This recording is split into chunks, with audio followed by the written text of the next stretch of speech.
And now it's time for our first session. The subject is decarbonization. And I would invite Christine to join us on stage. With big applause. Edward, Jocelyn, Valérie, and Mathieu. Welcome.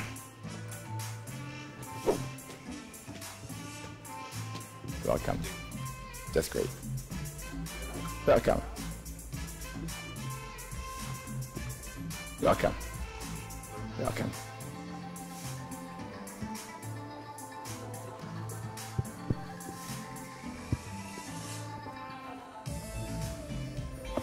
The stage is yours. Bonjour à toutes et à tous et bienvenue sur cette première table ronde de la journée du premier événement de Comtech Connect. Ce matin, nous avons décidé de vous parler d'un sujet majeur, comment décarboner la construction et bâtir un avenir plus durable. Bon, faut pas se mentir, le secteur du BTP est un gros pollueur. Il représente 40% des émissions de CO2 mondiales et consomme 50% des ressources naturelles. Il est aussi responsable de 70% des déchets produits en France. Bonne nouvelle, c'est aussi un secteur qui est en pleine transformation, avec des innovations incroyables et une prise de conscience collective qui nous pousse au changement. Parce que les chiffres parlent d'eux-mêmes, il est urgent de changer notre manière de concevoir et de construire. Derrière ce défi majeur se cachent des opportunités énormes. Partout dans le monde, des solutions émergent et parmi elles, les startups jouent un rôle clé. C'est ce qui nous rassemble aujourd'hui. Pourquoi? Parce qu'elles bousculent les règles, qu'elles nous proposent des matériaux nouveaux, des technologies plus propres, des méthodes plus intelligentes et elles réinventent donc complètement notre manière de construire. Justement, nous avons réuni aujourd'hui 4 acteurs engagés qui font bouger les lignes. Tout d'abord, 2 industriels. Edouard Woods, directeur innovation et R&D de Bouygues Construction, un leader qui place la durabilité au cœur de ses projets. Jocelyn Quignon, directeur innovation de NGE, une entreprise qui est très engagée dans la transition écologique. Et 2 startups avec Mathieu Neuville, cofondateur et directeur général de Materop, qui repense les ciments en alliant technologie bas carbone et économie circulaire, et Benoît Vionduri, directeur des opérations de Rédificere, spécialisé dans le réemploi des matériaux pour donner une seconde vie aux ressources de la construction. Alors messieurs, concrètement, de quoi va-t-on parler? 1. Comment réduire l'empreinte carbone de la construction avec des solutions concrètes. 2. Comment les startups et les entreprises peuvent mieux collaborer ensemble pour accélérer cette transition. Et quels sont encore aujourd'hui les points de blocage, comment lever ces freins. Donc ce débat est évidemment fait pour vous. N'hésitez pas à challenger nos experts à la fin de la conférence et à venir voir les startups sur leur stand. Donc je vais commencer par vous, Edouard. Comment un leader de la construction appréhende-t-il les défis de la construction durable aujourd'hui? Christine, merci de ces questions. Je crois que la première partie de la réponse est qu'il faut absolument qu'on aille plus vite. Il y a une urgence de minimiser nos émissions de carbone au lieu de continuer à diminuer tranquillement les émissions et espérer les récupérer après. Donc il faut aller plus vite.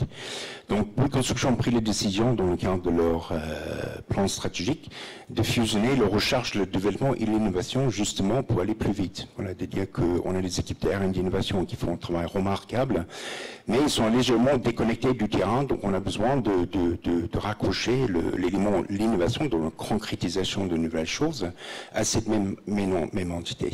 Donc aller plus vite, très très important. Après avoir une approche très utile et appliquée, est très important aussi. Donc, nous sommes structurés en pôle dans la direction recherche, développement, innovation. Donc, je vais parler d'un premier pôle qui est le Design to Build Lab. Donc, c'est concevoir pour construire, où une partie des activités, c'est d'optimiser la conception. On sait pleinement qu'il y a facilement 22-25% de quantité de matériaux à aller chercher en conception si on optimise la conception.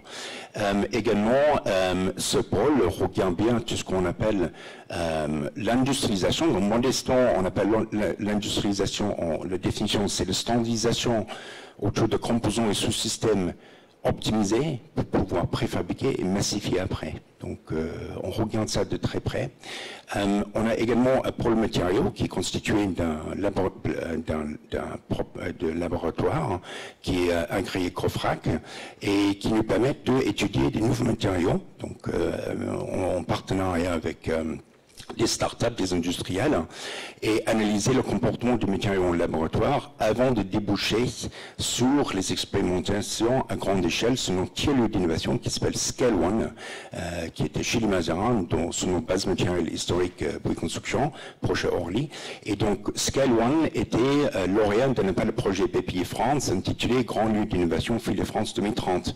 Et donc, c'est vraiment l'esprit d'avoir un tiers-lieu ouvert à la filière. On peut accueillir des startups, on peut accueillir des industriels et on peut innover dans les conditions quasi réelles de chantier. Donc on utilise nos propres compagnons, nos matériels, nos benches et donc ça veut dire qu'on fait du crash test sur les innovations en amont parce que rien n'est pire, c'est d'innover sur le chantier. Un échec, il est refus du chantier, il est refus.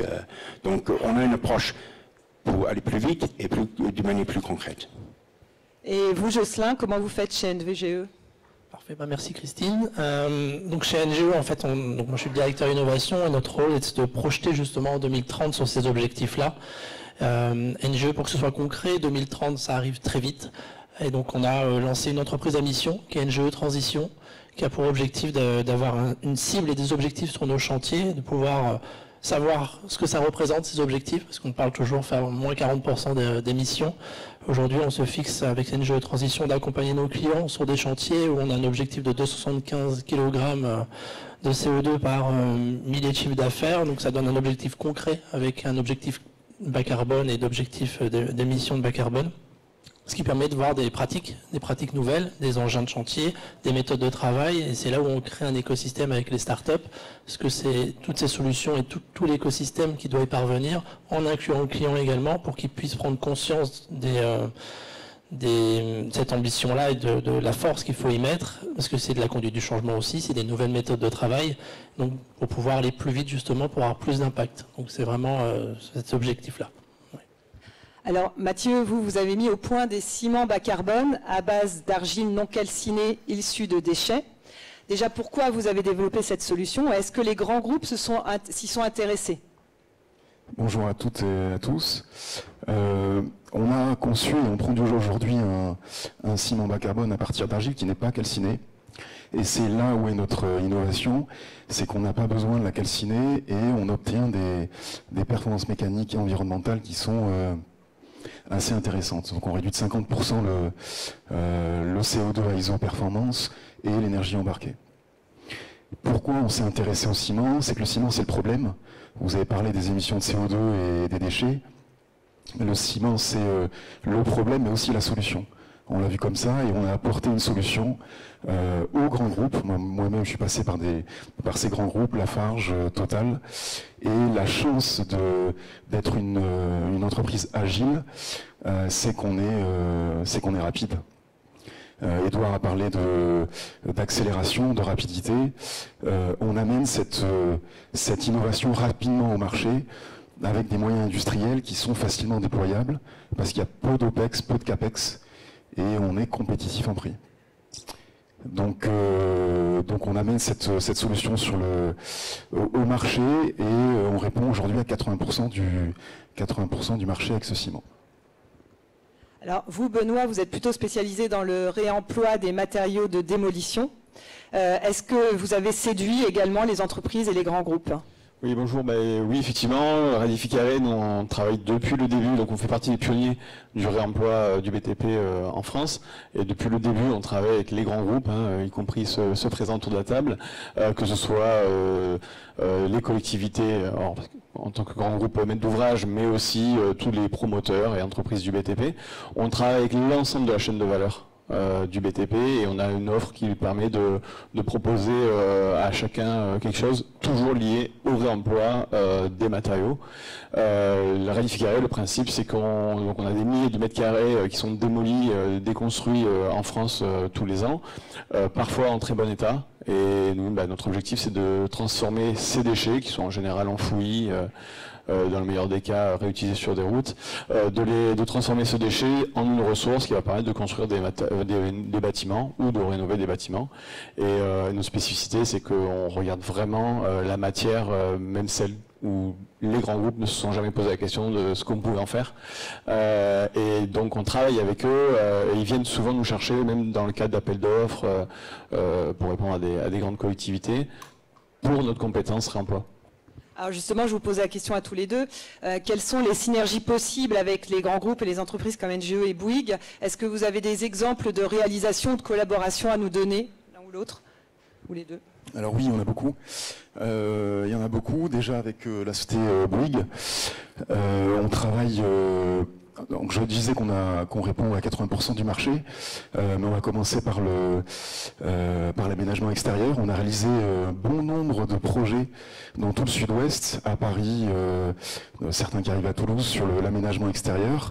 Ce qu'on fait, c'est des projets full mater-up avec la société Colas, et on aménage des centres-bourgs, des villes, des préfectures, avec nos matériaux, en amenant notre ciment via des bétons drainants, via des dalles gazon, via des bordures extrudées, via des bordures préfa.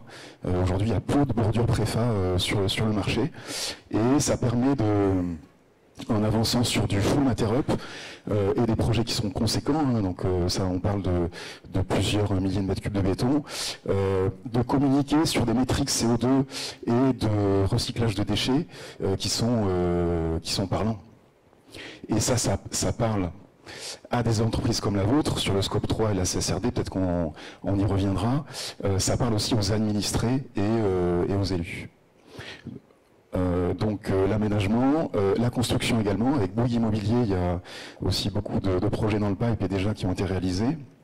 Avec notamment, aujourd'hui on a des ATEX sur le béton de fondation, de dallage, de voile, et le parpaing, où le parpaing on répond déjà à la RE 2020, seuil 2031. Aujourd'hui, Mater-Up produit le parpaing le plus bas carbone du marché, avec moins 50% de CO2. Donc là aussi, c'est des métriques qui sont intéressantes, qui permettent de s'inscrire dans la nouvelle réglementation seuil 2025, mais aussi 2031 de la RE 2020. Et puis on répond aussi à l'enjeu des routes, et on a un liant hydraulique routier qui permet aussi de réduire l'empreinte carbone et de stabiliser des sous-couches routières. Voilà, il y a des sujets en cours avec NGE. Benoît? Et nous, oui, effectivement, on a toute une série d'appels d'offres sur lesquels on répond avec des grands groupes, notamment Bouygues. Et donc nous, ce qu'on apporte, c'est vraiment leur apporter cette compétence de... En gros, aujourd'hui, il y a une réglementation qui oblige de faire des diagnostics, ce qu'on appelle PEMD, donc produits, matériaux, équipements, déchets. L'état d'esprit de la règle, c'est de dire, on regarde ce qui va sortir de ce bâtiment qu'on va démolir et on essaye d'y trouver une meilleure solution que l'enfouissement. Et le fait de faire entrer Radificaré dans ce jeu-là, c'est vraiment, nous, on a vraiment cet objectif de dire, ok, c'est pas du déchet, c'est de la ressource, on peut en faire quelque chose, on va aller chercher des matériaux. Et donc, du coup, à travers ça, on va aider ces grands groupes à abaisser le bilan carbone de l'opération de manière drastique, puisqu'on évite des tonnes et des tonnes de déchets. Et puis, par ailleurs, on permet au moment de la construction que cette ressource, donc nous, on l'appelle plus déchet, on l'appelle ressource à partir du moment où on l'a considérée comme telle, cette ressource va permettre d'abaisser le bilan carbone de la construction aussi. Et donc ça, on a tout un tas d'exemples de projets sur lesquels vraiment on réussit à avoir des taux de réemploi qui sont importants, et donc des bilans carbone d'opération, à la fois à la démolition et à la fois à la construction, qui sont bien meilleurs. Alors, Édouard Josselin, justement, de votre côté, est-ce que vous avez eu l'occasion déjà de travailler avec les startups ou est-ce que vous avez pensé à les intégrer au sein de vos entreprises ? Oui, bien sûr. En fait, moi, c'est ce qui me passionne aussi, c'est de voir que toutes les solutions existent déjà et qu'aujourd'hui, il y a plus de l'application. Et donc, c'est de la conduite du changement, c'est de l'accompagnement pour intégrer les solutions de start-up dans les méthodes de travail des grands groupes. On a une vision à plus long terme, on est peut-être plus lent à mettre en place, mais on va durer plus longtemps. On a quand même un socle assez fort pour les startups. Et donc c'est cet accompagnement-là qu'on fait avec les startups pour qu'on arrive à mettre en valeur leurs solutions, que ce soit en interne ou en externe, pour pouvoir diffuser l'information auprès de tous les collaborateurs. NGE, c'est 23 000 collaborateurs, donc énormément de chefs de chantier, tout le monde peut voir des solutions et pouvoir les apporter auprès du client. Donc c'est une force de frappe et une force de communication assez importante. Et de pouvoir mettre des indicateurs pour avoir un bénéfice concret de chaque application. Donc chez nous, quand je dis bénéfice, c'est la règle des 3 P, c'est Profit, People, Planet. C'est pas uniquement des gains financiers, mais arriver à avoir ce discours auprès du client pour adapter et petit à petit inclure le client et que ça devienne une méthode de travail. C'est pour ça que je considère que c'est de l'innovation, qui aujourd'hui c'est certes des marchés de niche, mais si on veut qu'il y ait de l'impact, il faut que ce soit la norme de demain. Donc en 2030 ou 2040, on ne se pose même plus la question. On travaille avec du béton décarboné, c'est plus une variante, c'est devenu la norme. Et donc c'est tout le rôle de l'innovation, de mettre en valeur ces réalisations-là avec les startups notamment. Et Christine, pour nous, donc les startups font partie intégrante de notre Open Innovation, donc 3 types d'innovation. L'innovation qui sort de notre propre recherche et développement, l'innovation participative, on s'appuie sur les bonnes idées de nos collaborateurs, c'est très riche, mais le volet Open Innovation, donc les startups sont étroitement liés à cette démarche. Et donc si j'utilise les 2 exemples, donc à la fois MaterUp, donc je parle de béton responsable, parce que il n'y a pas de définition de béton bas de carbone, ou très bas de carbone, il n'y a pas de Nutri-Score, on a déjà échangé là-dessus. Donc le béton responsable, c'est les 3 volets, c'est le carbone, c'est la consommation d'eau et c'est la consommation de sable. Donc pour l'instant, on se concentre sur la partie bilan carbone, sur les feuilles de route des industriels en béton. Donc il y a 22% liés à tout ce qui est prolongation de la durée de vie des ouvrages, dont la circularité rentre dans les 22%. Donc il y a beaucoup de choses à faire. Et moi, je crois beaucoup, je reviens sur le parti optimisé de la conception, c'est pré-embarquer la circularité dans la conception. Il faut le pré-embarquer, il faut que la maîtrise d'œuvre et le maître d'ouvrage pousse pour le pré-embarquer. Et après, si je reviens sur le parti béton responsable, 4 milliards de tonnes de ciment véhiculés par an, c'est énorme. Dans les feuilles de route des industriels cimentières, il y a 9% lié pour les chercheurs de neutralité à la diminution du clinker dans le ciment. Et là, on voit bien que MaterUp rentre pleinement dans la danse dans cette partie-là et nous emmène des solutions avec l'argile non calcinée quand même, donc c'est activé fort, c'est génial. Donc il n'y a pas de cuisson très intense. Donc ça veut dire qu'on peut accélérer ces parties-là qui représentent 9% dans les feuilles de route. 36% quand même lié à tout ce qui est séquestration de carbone et tout ça. Donc moi, je reviens à ce que j'ai dit, il faut accélérer la réduction de nos émissions maintenant, au lieu d'attendre plus longtemps et essayer de récupérer le carbone plus tard. Donc, MaterUp prend pleinement dans ce volet-là. Et alors, justement, Mathieu, Benoît, qu'est-ce que vous attendez des grands groupes? Alors, c'est un peu 2 questions en une. Est-ce que vos solutions sont massifiables à grande échelle pour répondre aux enjeux extra-financiers? Et qu'est-ce que vous attendez des grands groupes pour vous aider? Donc du coup, je pense. La première chose, c'est l'usage de nos solutions. Donc nous, Radificaré, on propose donc d'une part une solution qui permet de faire ce diagnostic réglementaire, et d'autre part, on a une grande plateforme de mise en ligne des matériaux qui permet de se rencontrer l'offre et la demande. Et donc, ce qu'on attend de ces grands groupes, c'est que ils prennent l'habitude en fait d'utiliser ces outils, qui prennent l'habitude de, alors, dans notre cas, d'utiliser le réemploi et donc l'économie circulaire, de l'intégrer au projet, ce qui, on va pas se mentir, aujourd'hui dans le BTP, on tout dans le passé, n'était pas quand même la norme. Donc ce qu'on en attend, c'est ça. En termes de scalabilité, c'est très clair. Nous, alors, bon, d'une part, on peut intervenir à plein de moments à l'ensemble des moments de la vie du bâtiment, enfin du chantier, à partir depuis l'idée de la démolition jusqu'au rendu du bâtiment. Et grâce à nos solutions numériques, la scalabilité est totale.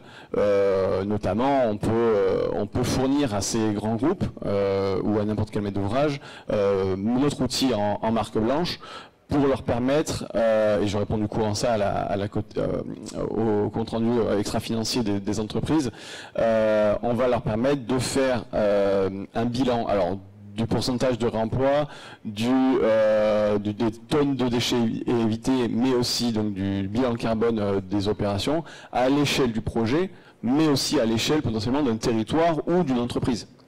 Et donc, ce qu'on attend d'eux, c'est qu'ils utilisent ces choses-là et qu'ils forment en fait leurs équipes à ce métier qui est nouveau, qui est le réemploi. Alors, métier nouveau, à chaque fois, je prends la dépassette, c'est quelque chose qu'on faisait très très bien il y a 150 ans. Bon, il y a eu la Seconde Guerre mondiale. Depuis la Seconde Guerre mondiale, on détruit tout, on reconstruit tout avec du matériau neuf. Donc, c'est des métiers qui ont été oubliés. Il y a 2 ans, on n'aurait peut-être pas eu cette discussion en l'état. Là, avec les nouvelles lois, avec les nouvelles réglementations, ça y est, le réemploi commence à rentrer. Et donc, on s'attend à ce que ces grands acteurs s'en emparent très largement et en face, comme ça a été dit à l'instant, une norme, quelque chose qui aujourd'hui est peut-être une exception sur certains projets ou une expérimentation sur certains projets, que cette expérimentation, elle se transforme en oui, ça a fonctionné, oui, ça marche, et donc on le standardise. Et donc nous, on peut leur proposer soit la formation de leurs équipes, ce qu'on fait déjà, soit nos outils numériques qu'ils pourront utiliser à grande échelle, tout simplement. Alors nous, ce qu'on attend, et c'est un peu déjà le cas, aujourd'hui on a coulé des dizaines de milliers de mètres cubes de béton bas carbone avec notre ciment. Ce qu'on attend des grands groupes, c'est de s'engager sur des gros volumes, c'est de massifier ensemble. On a une technologie qui est massifiable. L'argile non calcinée avec notre technologie, elle est abondante. C'est aussi facile de créer une usine comme on l'a dans les Landes qu'en Chine. Il y a de la matière première partout. Premièrement, on ne change pas les habitudes, pas besoin de bancs chauffantes pour couler des voiles avec notre technologie. On a une RC au jeune âge qui est 2 fois celle du CM3, donc on a des avantages techniques que n'ont pas d'autres ciments bas carbone. Et puis on est au coût. On valorise un déchet, faible capex, faible opex, on est compétitif, on a un ciment compétitif. Tout ça avec moins de 50% de CO2, moins de 50% d'énergie. On a parlé d'eau. Pour produire du ciment interop, on fait des économies d'eau, on utilise de l'énergie renouvelable. Et quand on tire le trait pour la CSRD, mais c'est autant d'impacts, c'est pas que des impacts CO2, c'est aussi des impacts de valorisation de déchets, c'est aussi un impact sur l'économie d'eau, et ça parle aux grands groupes. Donc, notre technologie, elle est simple d'utilisation, elle est au prix, et donc la massification est faisable. Et pour massifier, il faut être au prix. La transition environnementale ne coûte pas plus cher. Important, c'est un message que je veux faire passer aujourd'hui. La transition environnementale ne coûte pas plus cher. Et des fois, elle coûte moins cher. On est bien conscient. Alors justement, pour rebondir là-dessus, quels sont les champs d'application envisageables pour accélérer cette transition écologique d'après vous? Qui veut répondre? Je continue. Les champs d'application, ils sont très très variés. Nous, je pense qu'avec les ciments bas carbone, on peut répondre à une grande partie des volumes de béton. Il y a des volumes de ciment qui sont énormes pour la construction de routes, pour la stabilisation des sols, pour la construction. Fondation, dallage, voile. Aujourd'hui, on avance avec une société qui s'appelle Fer à Strasbourg, qui fait des prémurs, qui a inventé le prémur. Et aujourd'hui, on sort des prémurs comme avec d'autres ciments. La la construction et puis l'aménagement. L'aménagement aussi, c'est des volumes. Aujourd'hui, c'est un secteur qui marche très bien comparé au bâtiment et je pense qu'il y a des belles choses à faire en construction bas carbone avec des bétons HCAN ou avec des bétons structurels sous différentes formes.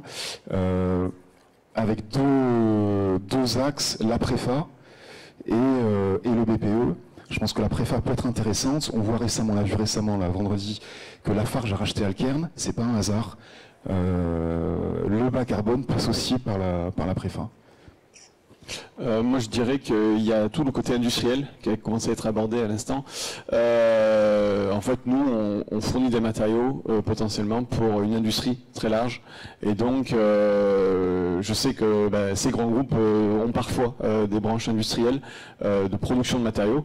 Je pense qu'un des horizons qu'il y a, nous, sur nos matériaux, c'est notamment, on a le réemploi d'une part, c'est notre cœur de métier, mais sur tout ce qui est encore jeté. Il y a la filière industrielle qui peut être un pipe de sortie de ces matériaux-là, parce qu'il y a des gros volumes. Enfin, aujourd'hui, il y a des usines, des industries qui ont été conçues et qui attendent de la matière, avec des ETP qui attendent de pouvoir recycler, je sais pas, de la laine de roche, de briques, de ce que vous voulez. Et nous, la matière, on l'a. Donc, quelque part, il faut vraiment que ça rentre dans l'écosystème et dans les grands groupes pour que, si jamais c'est pas du réemploi direct, qu'on puisse passer par ces filières industrielles qui ont besoin de nous. Pour rebondir sur ce qui nous amène ici, comment peut-on travailler mieux main dans la main? Et il y a encore peut-être des entreprises qui sont frileuses sur le plan de l'innovation. Comment peut-on lever ces blocages, d'après vous? Si je peux répondre à ça, donc premièrement, c'est de reconnaître les startups comme les gens qui sont assez braves quand même, parce qu'ils emmènent des nouvelles solutions qui sont souvent plus pertinents que les solutions qui existent sous étagère, moins chères ou peut-être le même prix. Donc il faut absolument appuyer ces startups. Les grands groupes, pour moi, j'estime que nous avons devoir de les aider, devoir de les conseiller, devoir de les aiguiller aux bons endroits, parce que les grands groupes, on se perd assez facilement.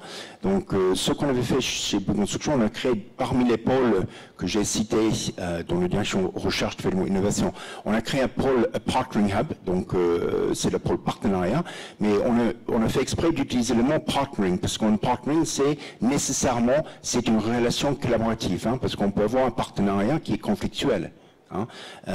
Donc on pousse et toutes les startups passent par le Partnering Hub. Et le Partnering Hub a comme obligation d'aiguiller les startups vers les bonnes personnes pour faire les tests, etc. Donc Partnering, également continuer cette relation de collaboration. Souvent, quand on est dans le pays de lune de miel, on est en innovation, tout se passe bien. Dès qu'on touche le premier chantier, c'est catastrophique, ça part dans tous les sens. Donc de continuer à pousser cet esprit de partnering en plus. Et dernièrement, on a le volet Construction Venture, donc on a également une capacité d'investir dans les startups. Voilà. Donc il faut les soutenir, ils sont braves et on a, les grands groupes, une obligation vis-à-vis d'eux. Jocelyn? Oui, je partage pleinement ce que dit Edouard, donc c'est la même logique. Donc, en interne, on force sur la partie partenaire. C'est une logique partenariale qu'on a avec les startups. C'est pas un fournisseur ou un sous-traitant comme une autre. Une startup, c'est une entreprise comme une autre. Et donc, on se doit d'avoir la même mission auprès des clients finaux. Et donc, de la même manière, on a créé, nous, un cercle. Donc, c'est un cercle de startups. C'est le cercle Vision 2050 NGE. C'est pour ça que c'est un cercle, c'est pas un club. C'est de se dire on est tous autour de la table pour la même mission et on élargit ce cercle avec différents partenaires pour répondre aux missions et à l'objectif du client. Donc l'objectif, nous, c'est d'élargir ce cercle avec toutes les filiales au sein de NGE. C'est un grand groupe, donc c'est beaucoup de personnes qu'il faut arriver à convaincre. Donc il faut être patient pour les startups aussi, il faut avoir différents grilles de lecture pour adapter son discours.